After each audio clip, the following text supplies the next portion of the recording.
Well, hello again, everybody. This is John Norris at Trading Perspectives. As always, we have our good friends Sam Clement and Courtney Trush. Y'all say hello. How's it going? Hey, John. Hey, guys. I hope you all are doing well today. I'm doing fantastic. Fantastic. And because, Sam, I'm glad that you're doing fantastic because the headlines from around the world really aren't necessarily all Not that too fantastic. hot. And obviously, Courtney, as you have said, you sell more umbrellas when it's raining and all that stuff, and bad news sells better than good news. But even so, and I'm a little bit older than you are, Sam. Just a couple of just years. barely older than Courtney, for all intents, very barely. Yes. But, just some of the things that are going on in the world, just very alarming.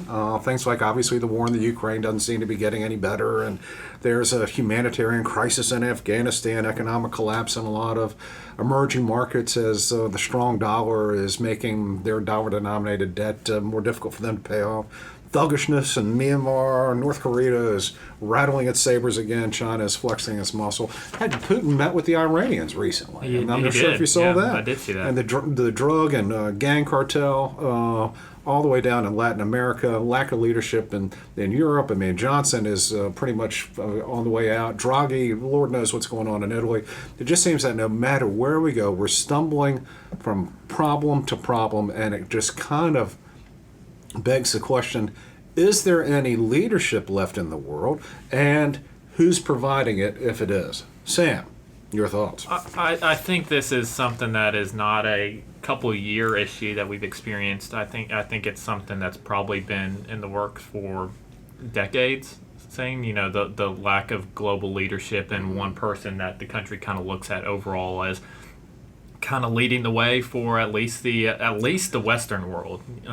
So I think it's definitely been an issue. I don't know that it's anything I would even say unless I think it's just consistent. I'm sure throughout your life, John, you have felt, which is the longest life of the group of the three of us. That you have How about that? Yeah. that you have She gets a haircut, thinks she can get away with anything, I think. but you have it probably experienced too. I remember in college, which I'd like to say wasn't that long ago, but it has now been quite a while from when I was in college. I remember having political science conversations and papers on this. Is it the United States' job as a superpower to basically maintain world peace?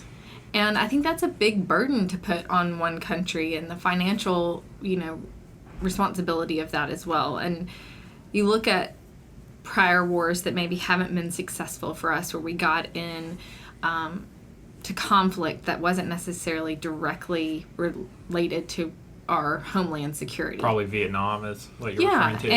And, we lost lives, and what came out of it, what benefit was. And so it's kind of like, okay, do we use our human lives and do we use our money to police the world? Is that the United States' responsibility? And I understand that there are consequences if we don't monitor it, right? That it could affect, you could argue 9/11, had that been better handled, maybe we would have been able to intercept that.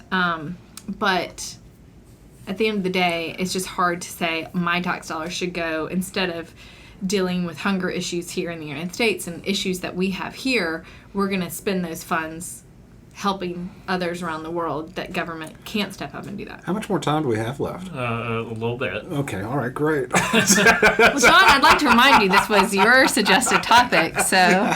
Well, Courtney, you're absolutely right.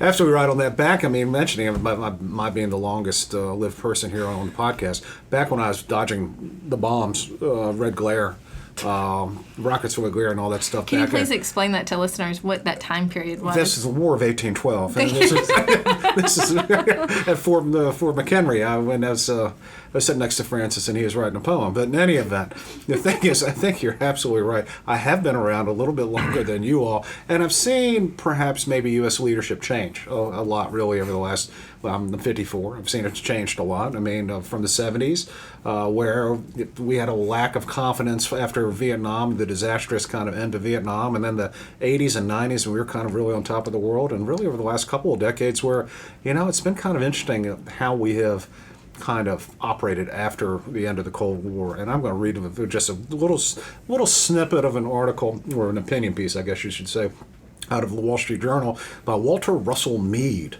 It's called A Feckless American Foreign Policy's Legacy. And one of the things he says is one idea in particular is going to have to go. Following the Cold War, the American foreign policy establishment embraced the tragically misguided belief that we could set aside traditional forms of great power competition and balance of power diplomacy while focusing our efforts on global issues like human rights, climate change, and the construction of an ever stronger set of international institutions operating under an ever more pervasive system of international law. That destructive consensus rested on two mistaken perceptions. The first was that the America's victory in the Cold War was final, and America's economic and military power plus our diplomatic prestige ensured our unchangeable supremacy for decades. I'm almost finished, Courtney. Hold on a second. I'm timing you.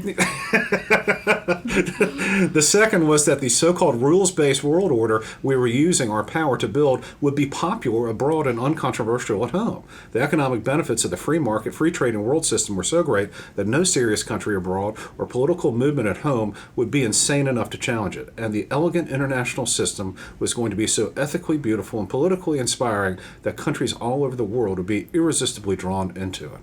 Sam, I mean, is he off base? It's hard to argue he's off base, especially I kind of stuck on that first of the two, being that these power struggles are ever finished. I mean, the Cold War wasn't the first one. You could argue we're going through that again with China right now.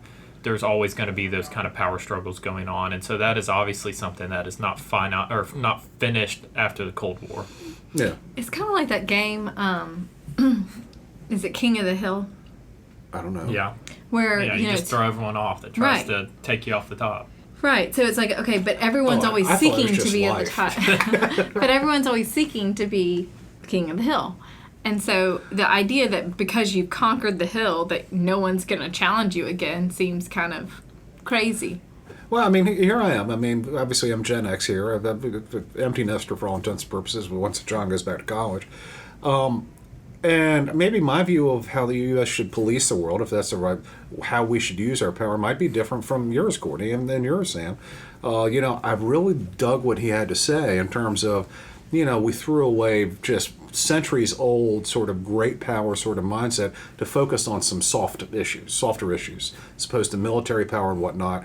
And is it in the United States' best interest and global best interest to focus on things like human rights, climate change, and construction of an ever stronger international institutions, or should our focus be on making sure that the military and economic balance of power doesn't deviate away from our strengths? I think the military and economic side of it is something that I think you can focus on those other issues as long as you don't lose sight of the first issue, because the military and the economy is what leads to being able to, kind of fix other issues, police other issues, whatever term you want to use.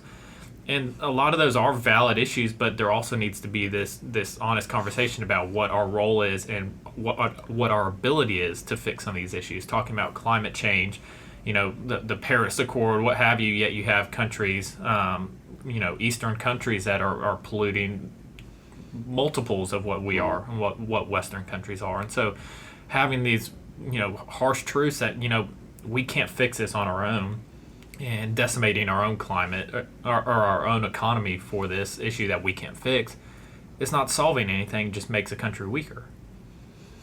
Well, Courtney, I mean, Sam brings up a very good point. Should we be, because we are the world's strongest, most economically powerful country in the world, should we be more altruistic in sort of promoting our ideals, or should we be coming at it from a position of strength as opposed to altruism? That is a good question. I think that I don't like the idea when we say we're coming at it from like the strength aspect, but basically to me I envision kind of like a bully saying you're going to do it my way, where we feel the need to make everyone just like us. There are so many different cultures, and we should have learned time after time that we can't force people to have our ideals. Now, I do think that you can monitor and make sure that, something's not about to blow up in our face. But, I go back to the genocide that's happened, and of course, and I know I'm going to put a gender stereotype on this, and I kind of hate doing that as a female, but women typically maybe lead more with emotion in decisions. And I think that when you learn about genocide that's happened, obviously I go back to World War II as well, and I couldn't imagine as a leader of the country saying, stay back, it's not our business, it's not our people, like, leave it alone. Not given Hitler had invaded other countries and all that, but when I think about people being persecuted in the way that they were, it is extremely gut-wrenching, and I'm that mother instinct comes out, and you're just like, stop them, they have to be stopped, whatever it takes.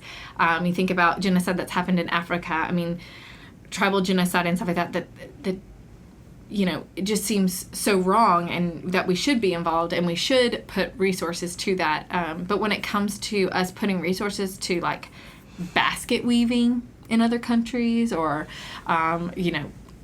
dancing, I don't know. I mean, some of the stuff that we've had in bills, I'm like, why am I paying for that? And it's all about the good faith of, international relations. Well, I personally don't think that we need to be paying for basket weaving in other countries for the education of that. I mean, it's hard to argue that the world's leading superpower and, economic superpower, military superpower, we have the world's reserve currency, doesn't need to play some role in some of these, whether it's war crimes or crimes against humanity. I think it's slightly hard to argue that we don't play some role in those. But we've also,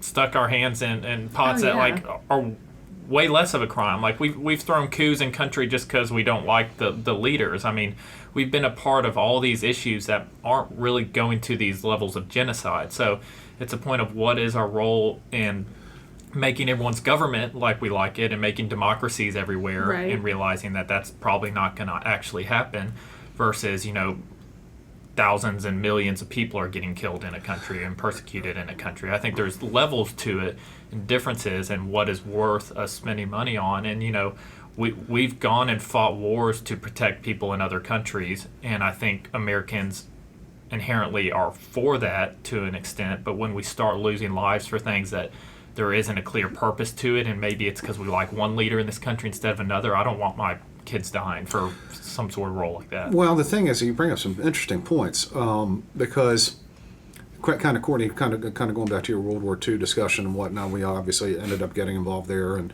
helped to win World War II. However, we really didn't get involved in the Rwanda genocide. It took us close to 100 years to talk about the Armenian situation over in Turkey. So you could probably say that in a lot of ways, U.S. foreign policy historically has been kind of disjointed in that, which takes us back to the question: how do we police the entire world, and do we focus more on making sure that the great powers have some measure of power sharing, and just understand that we can't take care of every single brush fire, every single situation in the world, and when we do that, we actually weaken our leadership. And Courtney thought that was very funny when I said when we do that. But you're right. She is a lot younger than I am, isn't she? Maybe 12, are you thinking? But for as disjointed as these policies have been, it's been pretty clear of why we've gotten involved with some and not others. We'd like to say there's no rhyme or reason to it, but it's the countries that have a bigger economic impact, bigger impact on us, bigger global impact. These genocides in countries that we don't have maybe a lot of trade with, don't produce a ton of global GDP. It's a lot easier for our country to kind of turn a blind eye to that. So Go ahead, sorry. There's just that's the consistency. It's consistently inconsistent. Well, you're right about that. And Courtney, I'm sorry for talking over you. I think you're probably still laughing about my previous slip of the lip. But in any event, I think you're right about that, which begs the question, should we be leading with things like human rights, understanding we're going to come across as hypocrites if we don't go into Rwanda, we don't go into elsewhere, we don't do anything about Myanmar or a situation like that? Or should we just simply go in with our military and economic strength, which obviously makes us to be out more of a bully, which you said you don't want to do, but at least that way we're consistent and that way we don't come across as somewhat feckless. And I think that's hard to do with money driving kind of the root of all these decisions. I mean, we've seen it over the friction we've had with China, at least, especially over the last couple of years. I mean, people are still producing goods in China. Companies are still moving facilities over there, manufacturing over there, and there's a lot of human rights issues going on in China, and persecution going on in China, and religious groups, and all these issues that are happened in Rwanda, happened in Germany, happened in a lot of other countries. Some we went into, some we didn't. China is so integrated into our economy that it seems like, people, that's a little too much economic pain to kind of use our economic might. I mean, for simplicity purposes, and this might not be a good correlation, but I kind of see it as, it's kind of like the parent and the children. And in this scenario, I'm saying that the United States is the parent and the other countries are the children. And this is going to go over real well with people who are listening to this from outside of the United States. Yes, well, this is a simple woman's mind, I guess, of trying to make it where I can relate.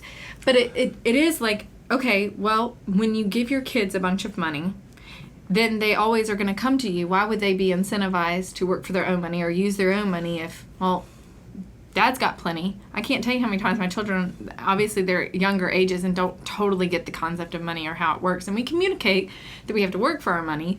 But the thought is like, well, they'll bail us out. Like, you'll get it. It's no big deal. Or you think about even, teenagers today and stuff like that. I mean, when there is conflict, is it that mom and dad should always step in? Like, at what point do you let things be handled on their own to teach them conflict? Let countries fail? Yes. Let them fail. Let even as fail. adults, we don't, we look at employees and stuff like that. It's like, at what point do you just let someone, sink or swim? So you gotta, at some point, you gotta be an adult. If we let countries fail and that leads to economic collapse and death and, just overall ruin for millions of people, is that what we should do? But at the same time, I think that's where it's getting hard of like, where's the line drawn? You could exactly. argue, I'm not arguing one way or another. But you could argue, okay, well then we need to step in, and I know that we did for COVID, and I'm not saying that we shouldn't, but there's all these stretches. It's like, okay, well, if we don't go in, I'll try to make it more so. Okay, we got to go in and help keep this native species of plant alive because it provides a certain higher percentage of oxygen, and if certain people with this underlying disease don't get this clean oxygen, then they could perish. Okay, well, how many people is that? And then you're sitting here trying to do this. Like, you could make an argument that people could so die where's the from line? Exactly. Do we let the economically unimportant countries collapse and then support the Western Europe countries?